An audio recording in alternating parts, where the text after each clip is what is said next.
Fala galerinha do oitavo ano. Vamos fazendo a correção das atividades da aula anterior, né? Que fala sobre contagem e probabilidade, ok?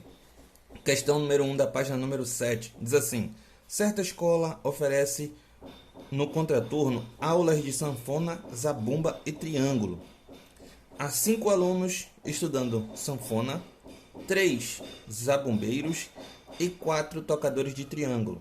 A escola pretende formar um único grupo musical para se apresentar em um festival, escolhendo um aluno para sanfona, um aluno para zabumba e um para triângulo. Quantas maneiras diferentes é possível formar um grupo musical com os alunos dessa escola?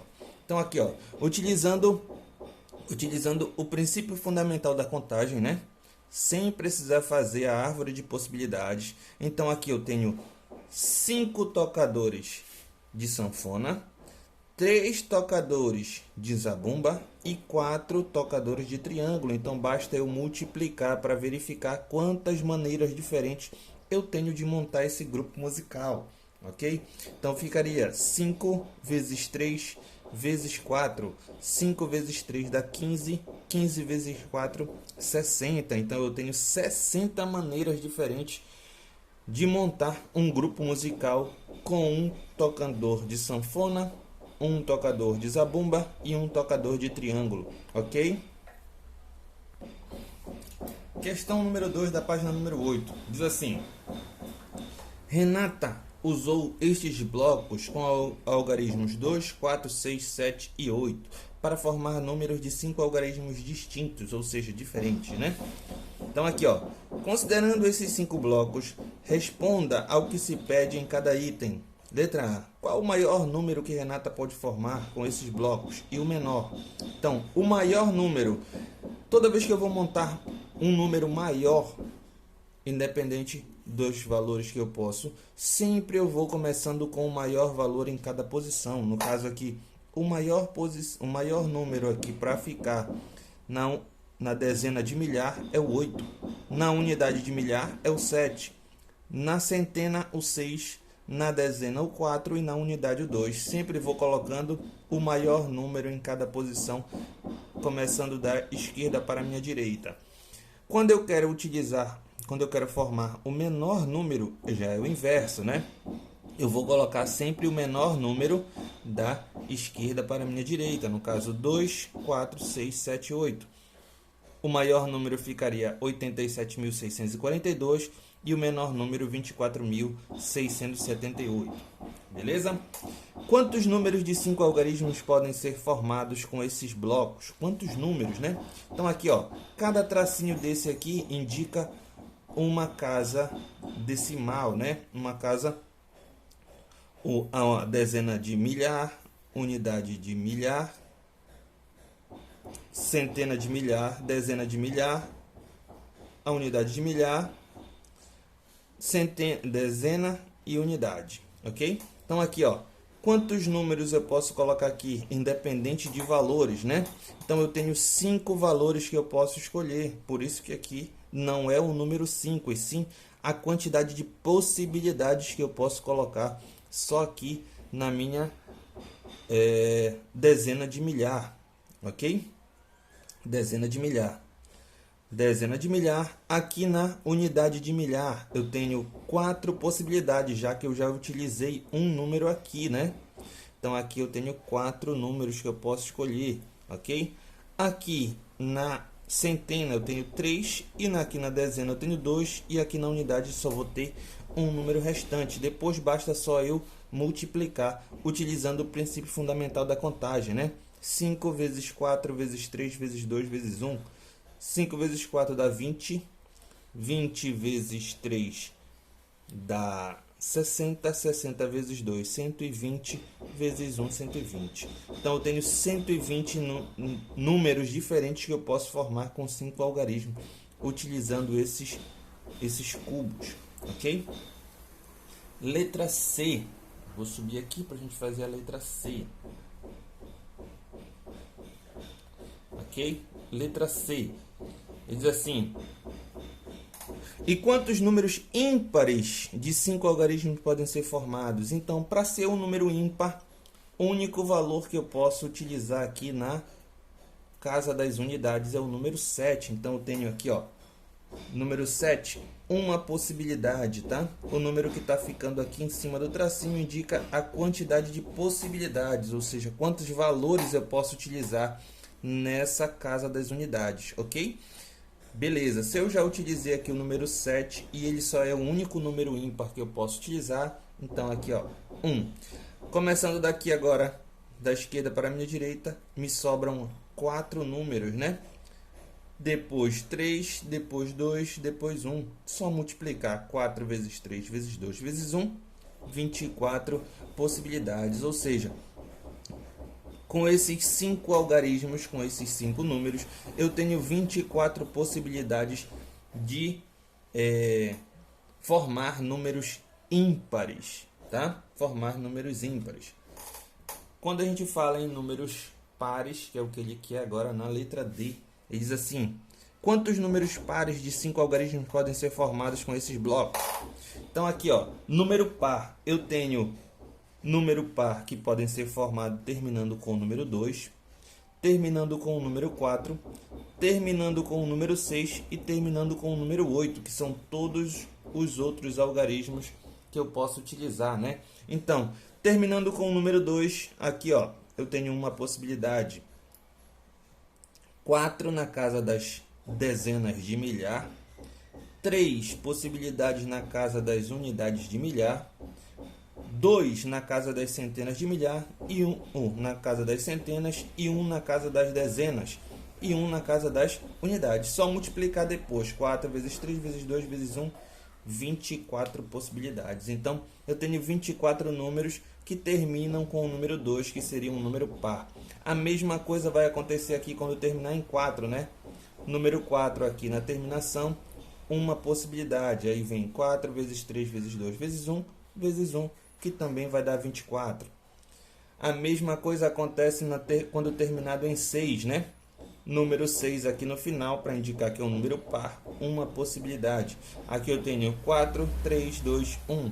4 vezes 3 vezes 2 vezes 1, 24 possibilidades. A mesma coisa acontece com o número 8, né?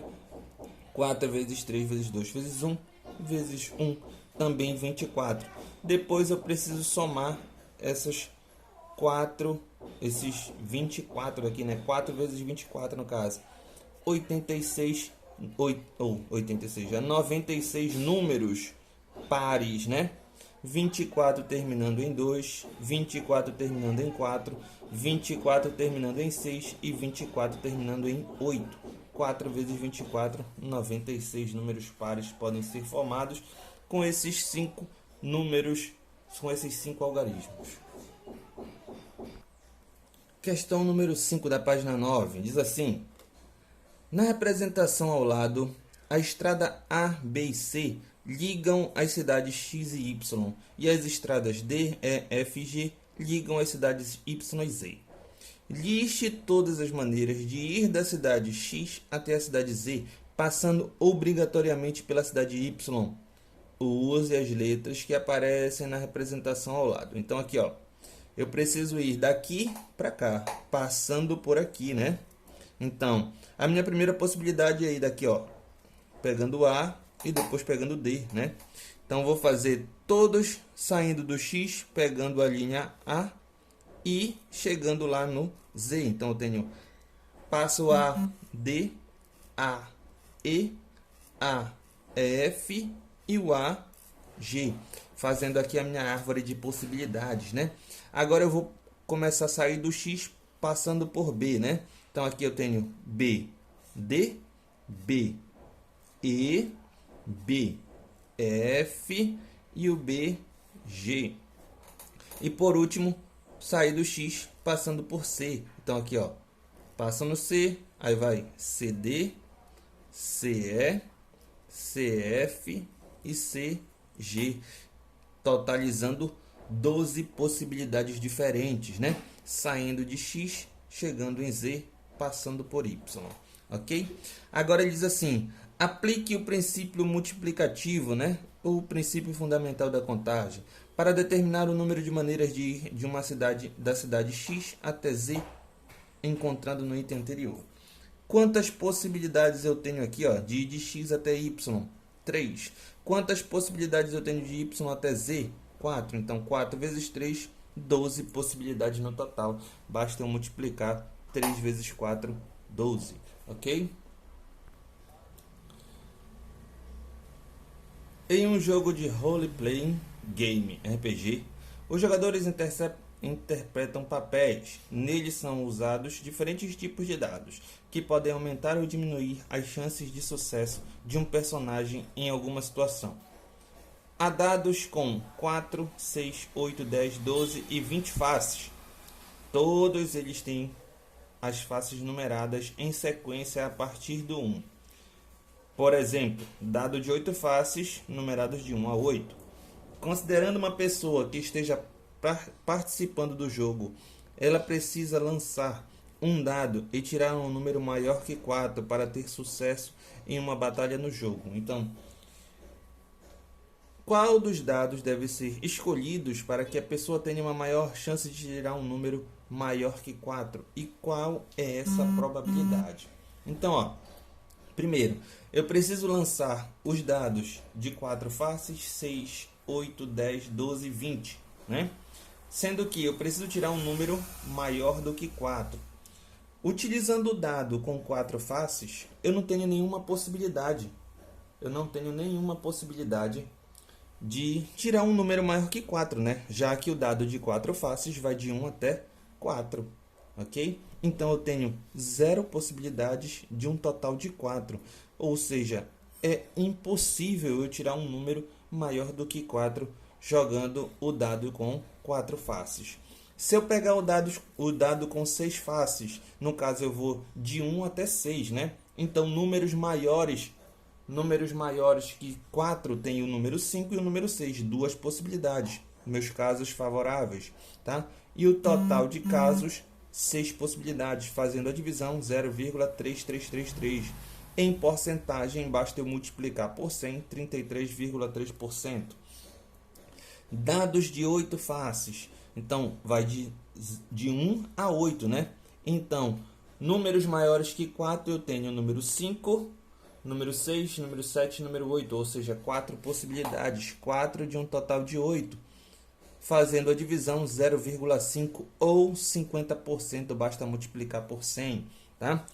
Dados com 10 faces, eu tenho o número 5, 6, 7, 8, 9 e 10, ou seja, 6 possibilidades de chance, né, de obter êxito, 6 de um total de 10, fazendo a divisão 0,6 ou 60%, né?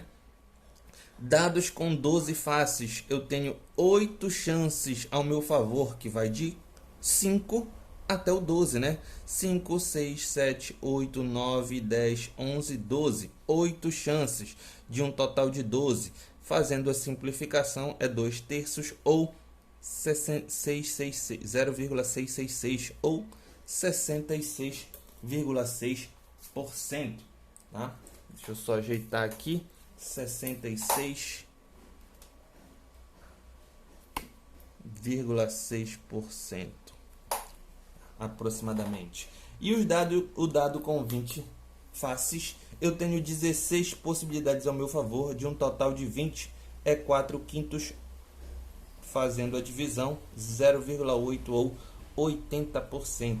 Então, qual dos dados vai me dar uma maior chance de tirar um número maior que 4? É lógico, o dado com 20 faces, né?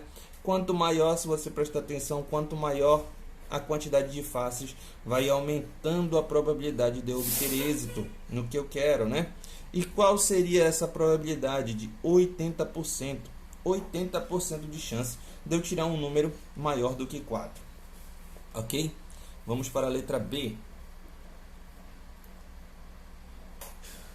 Escolhido o dado que oferece maior chance de a pessoa tirar um número maior que 4, qual é a probabilidade de que, nesse lançamento, ela não consiga alcançar o objetivo? Então, aqui, ó, 100% menos os 80%, né, de chance que eu tenho. Vai me sobrar 20% de chance de eu não conseguir alcançar o meu objetivo. Ah, tio, mas Eu não quero fazer assim. Então aqui, ó, probabilidade, eu tenho 4 chances, no caso 1, 2, 3 ou 4, de perder, né? 4 chances de um total de 20, fazendo a divisão 0,2. Multiplicando por 100 vai dar 20%, né? 20% de chance de eu não conseguir o meu objetivo. Questão número 4, da página número 17, diz assim: em uma empresa trabalham 500 mulheres e 140 homens. Se um dos funcionários for escolhido ao acaso, qual a probabilidade que ele seja mulher? Então aqui, ó, para ser mulher, eu tenho 500 mulheres, de um total de 640 funcionários. Basta eu somar a quantidade de homens e mulheres, né? Então, probabilidade de sair mulher, 500 sobre 640.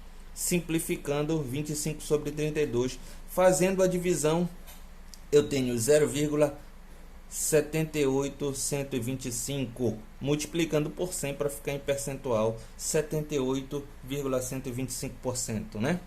Letra B, qual a probabilidade que seja um homem? Então, a probabilidade de ser um homem seria 100% menos a probabilidade de ser mulher, né? Menos 78,125, ou seja, eu vou ter um total de 21,875. Mas eu não quero assim, né? Então, basta eu pegar a quantidade de homens, 140, e dividir pelo total. 140 dividido por 640, 7 dividido por 32, que vai dar um total de 21,875%. Ok? A piscina de uma escola de natação dispõe de 5 raias para treino. Se 5 alunos chegarem para a aula, de quantas maneiras diferentes eles poderão ocupar as raias de treino dessa piscina? Então aqui, ó, 1, 2, 3, 4, 5 raias, né? Se eu tenho 5 alunos, então a primeira raia aqui, ó, eu tenho 5 possibilidades. Na segunda raia, eu já vou ter 4 possibilidades. Na terceira, 3 possibilidades. Na segunda, 2. E por último, uma única possibilidade, né? Só multiplicar agora 5 vezes 4 vezes 3 vezes 2 vezes 1 vai dar 120 maneiras diferentes de eles se organizarem nessas 5 raias, tá ok?